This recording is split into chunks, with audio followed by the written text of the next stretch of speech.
The President of the United States of America is one of the most powerful positions in the world. They are head of government and head of state of the United States of America, as well as Commander-in-Chief of the U.S. Armed Forces. The President must be a natural-born citizen of the U.S., at least 35 years old, and must have been a resident of the U.S. for at least 14 years, and they are elected through the hilariously overcomplicated Electoral College system. So let us begin. After winning their independence from Britain, the newly formed United States of America decided to create the position of President. Military hero and founding father George Washington was unanimously elected first President of the United States in 1789, and he served 2 4-year terms, establishing a strong and stable nation. He chose the location of the nation's capital, Washington, D.C., between Maryland and Virginia along the Potomac River. Washington's Vice President and fellow founding father John Adams was elected the second President. He was the first President to live in what would become the White House. The founding fathers were men of the Enlightenment, a period of new thinking, forward thinking through questions and knowledge. Revolutionary France was at war with Europe, and Adams sided with the British, while his political opponents in the Democratic-Republican Party supported the French. Adams avoided complete war with France, but he did strengthen the navy and ordered them to harass French ships as they were harassing them. He did also clamp down on freedom of speech against the government and against foreigners. This obviously cost him a second term. He was defeated by Thomas Jefferson, another founding father and chief author of the Declaration of Independence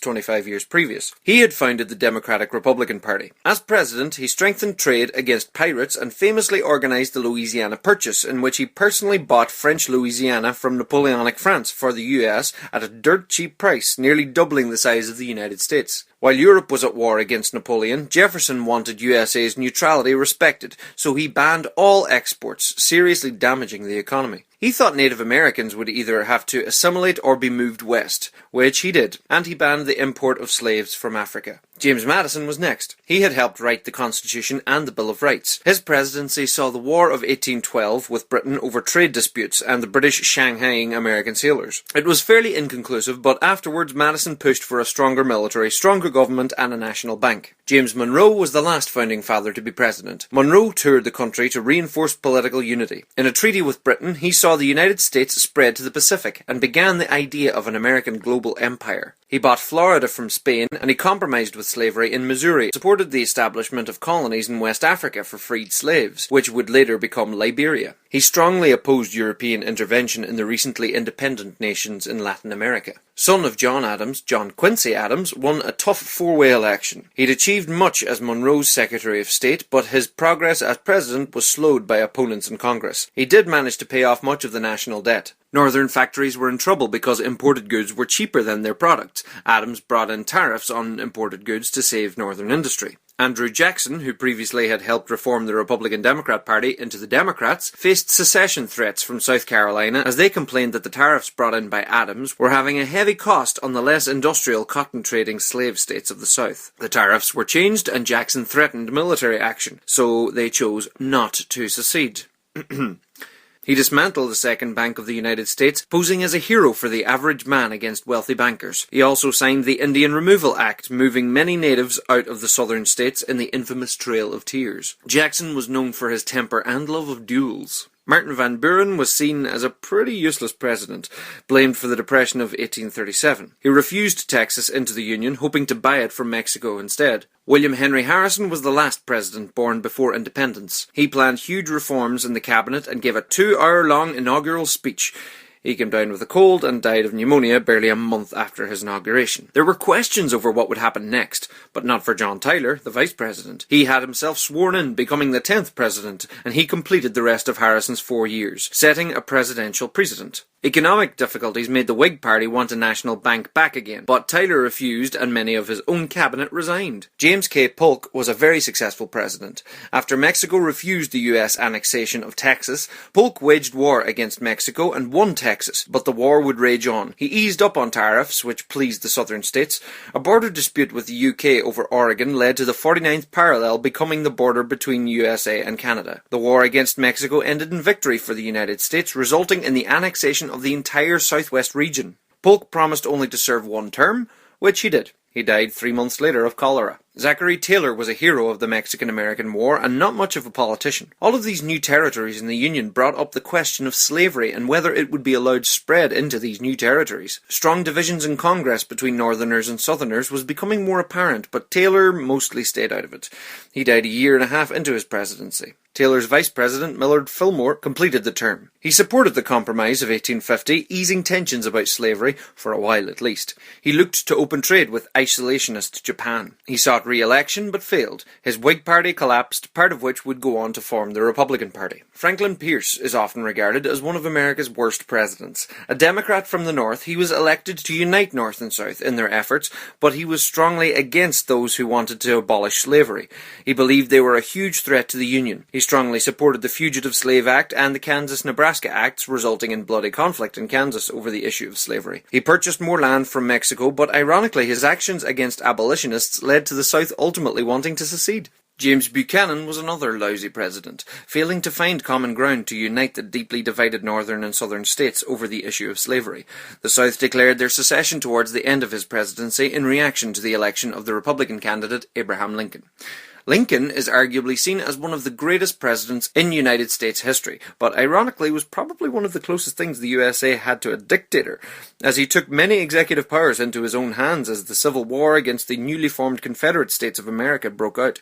Jefferson Davis was first and only president of the Confederacy. Lincoln was a master politician and rallied the support of the people with his great speeches. He was very actively involved in military decisions, all the while bringing in the Emancipation Proclamation, which freed all the slaves in rebelling states. He would later push through the 13th Amendment, abolishing slavery altogether. He was re-elected for a second term and saw the end of the Civil War. 5 days after the surrender of the Confederacy, Lincoln was assassinated in Ford's Theatre, Washington, D.C. by John Wilkes Booth, a Confederacy sympathizer. Lincoln's vice president, Andrew Johnson, became president, and he would oversee the beginnings of the Reconstruction period. He'd been selected as vice president by Lincoln as he was a Southern Democrat and Unionist, hopefully bridging the gap between North and South. He was all for the Southern states to quickly rejoin the Union, but only after they sorted their state governments again. Many of these former Confederate states had harsh laws for former slaves. Congress tried to bring in civil rights, but was initially vetoed by Johnson. He vetoed again, but their majority pushed it through anyway. He also opposed the 14th Amendment to give citizenship to freedmen. His contrariness against the Republicans in Congress would lead to his impeachment.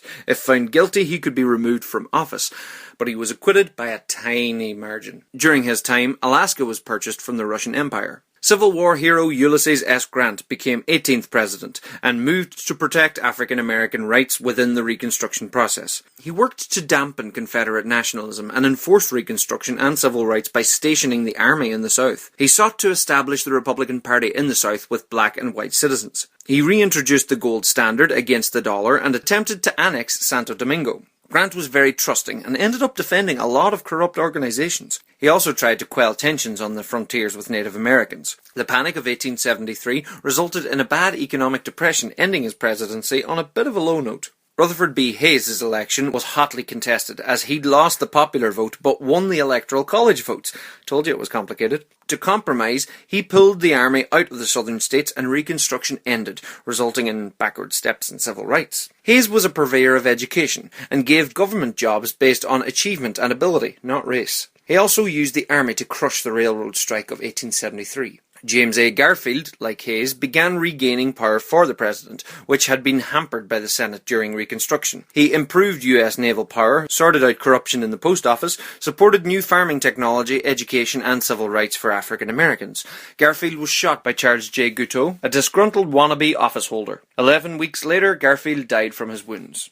His vice president, Chester A. Arthur, became president. Arthur did more to reform positions in the government based on merit, not on political party. He held back on spending on U.S. harbours while sitting on a huge federal surplus accumulated since the Civil War. Grover Cleveland became the 22nd president. He was an effective president and, despite being a Democrat, had growing support from some Republicans. Cleveland was very conservative and pushed for big business as the U.S. exploded with commerce and industry. He tried to assimilate the Native American tribes by taking their land reservations, dividing it up into allotments and selling it back to them in return for U.S. citizenship. Benjamin Harrison, grandson of 9th President William Henry Harrison, unlike Arthur, decided to spend that surplus money protecting trade rates and creating the national forests. He was another president who oversaw the modernizing Navy. He'd proposed federal education and voting rights for African Americans, but was not supported by the politicians, who had long grown tired of the issue of civil rights. Grover Cleveland returned as 24th president, the only president to sit 2 non-consecutive terms. Harrison's high spending had led to the Panic of 1893, a terrible depression which Cleveland was unable to alleviate. This seriously damaged the Democratic Party and led to Republicans winning a landslide in 1894. William McKinley became 25th president. Throughout the end of the 19th century, many Democrats had been pushing to have silver coins put into circulation along with the gold standard, so as more wealth could be spread amongst the people. As with his predecessors, McKinley resisted this. He raised tariffs to protect factories and industry and led the United States against Spain in the Spanish-American War, leading to the USA gaining Guam, the Philippines and Puerto Rico, not to mention Cuba's ultimate independence. It was at this time the Republic of Hawaii was also annexed to the States. In the first year of his second term, McKinley was assassinated by Leon Czolgosz. Theodore Roosevelt would take his place in 1901, the dawn of the 20th century, which brings us to the end of Part 1. Check out Part 2 for more US presidents. Thanks very much for watching, guys. This has been an intense one to get ready, but here it is. If you want to see more, please show your support through Patreon. Don't forget to subscribe and follow me on Facebook, Twitter and Instagram. I've begun doing live broadcasts on Facebook, so be sure to check them out. If you want to finally get your hands on a Manny Man book, you can. Manny Man does the history of Ireland, tells the story of all the ups and downs of the island of Ireland and how it affected the world. This book features new and exclusive artwork, and you can buy it in all good Irish bookshops, or you can order it online at collinspress.ie. It'll make a great little Christmas present. Thanks for watching, guys.